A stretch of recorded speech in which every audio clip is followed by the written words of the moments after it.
The water drainage system in Uganda's capital, Kampala, is providing a livelihood for hundreds of people who collect carelessly thrown away trash. David Kibande manages about 10 workers who collect up to 10 tons of plastic waste a week and sell it for about 7 US cents per kilogram. Kibande says the people he supervises would otherwise be jobless. Now they make a living while helping to clean up the city. Go to other places where they don't pick these things. Go to the drainage system. They have blocked.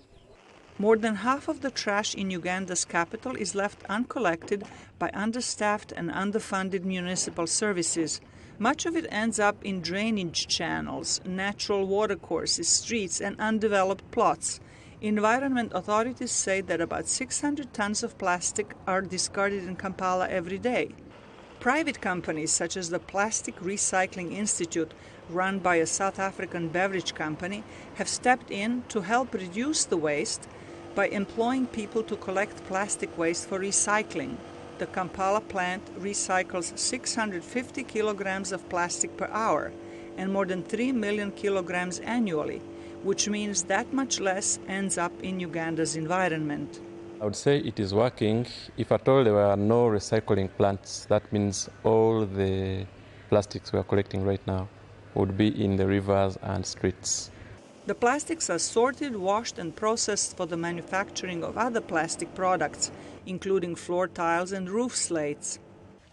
A continent away, a private initiative called Organismo is teaching students how to mix plastic bottles with sand, clay, and straw to build sustainable homes in central Colombia.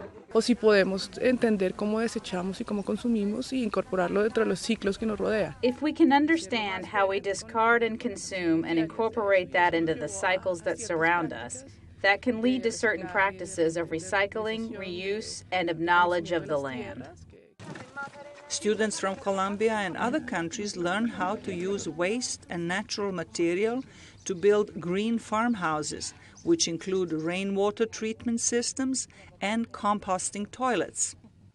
An architect from Spain says she is here to learn how to include care of the environment in her profession. El 40% de las emisiones de CO2 vienen de la construcción, de toda la construcción en el mundo. 40% of carbon emissions come from construction all over the world.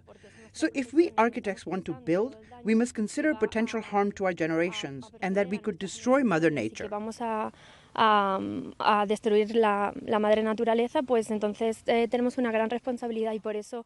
Environmentalists often point out that conserving nature and its resources need not be expensive. Mostly, it just takes initiative and persistence to develop good habits. Zlatica Hoke, VOA News, Washington.